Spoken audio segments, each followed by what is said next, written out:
આ દેશમાં રાહુલજીએ જે રીતે વોટ ચોરીનો મુદ્દો પ્રસ્થાપિત કર્યો છે અને દરેક રાજ્યોની ચૂંટણી કોંગ્રેસ કેમ હારતી હતી એને મનોમંથન કરવા માટે એક બાજુ ચૂંટણી પહેલાં વાતાવરણ ખૂબ સરસ હોય અને જ્યારે પરિણામ આવે ત્યારે પરિણામ કંઈક જુદું જ હોય, લોકોની અપેક્ષા બહારનું હોય, તો એનું મનોમંથન કરીને હરિયાણા હોય, ગુજરાત હોય, મહારાષ્ટ્ર હોય, ગોવા હોય, મણિપુર હોય, મધ્યપ્રદેશ હોય, તો શંકા સ્વાભાવિક થાય.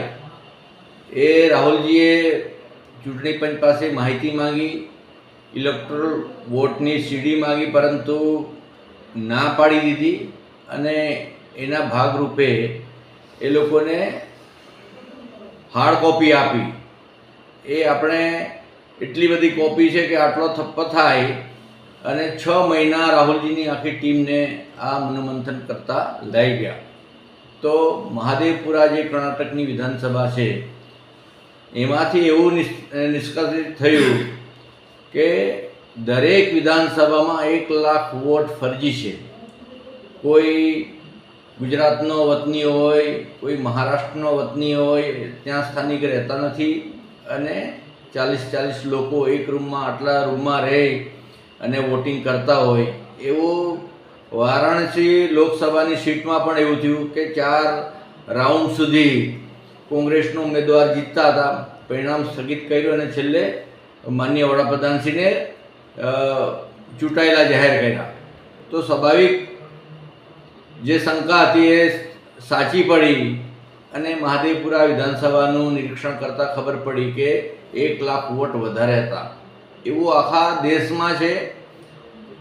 અહીંયા સ્થાનિક કક્ષાએ પણ અમે વરેલી જે ગામ છે કડોદરા પલસાણા તાલુકાનું, એમાં પણ એક જ ઘરમાં 70 લોકો રહેતા હતા, 0 નંબરથી નોંધાયેલા લોકો. એટલે એવું દરેક વિધાનસભામાં ફરજી વોટો કરીને ઇલેક્શનને પ્રભાવમાં નાખવા માટે અને પરિણામ બદલવા માટે ઇલેક્શન કમિશન સાથે મળીને ભાજપ અને નરેન્દ્ર મોદી સાહેબ અને અમિત શાહ જે આખું ચૂંટણી પંચને કેપ્ચર કરીને જે ઘટનાઓ કરે છે એનાથી આખો દેશ ત્રસ્ત હતો.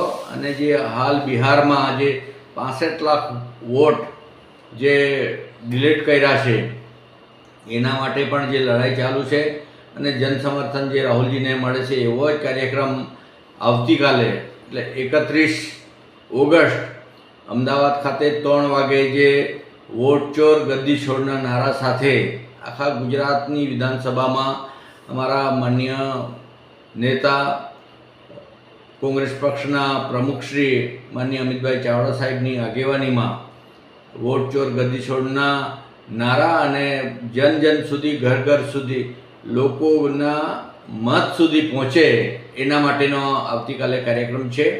અને આપ સૌના માધ્યમથી લોકો સુધી પણ આ વાત પહોંચે અને કાર્યકર્તાઓ લોકોમાં જે નિરાશા હતી, કાર્યકર્તાઓમાં જે નિરાશા હતી એ ખૂબ ઉત્સાહમાં લોકો આવીને બહાર નીકળે છે અને ગુજરાતમાં પણ એ જ ઘટના આવતીકાલે થશે.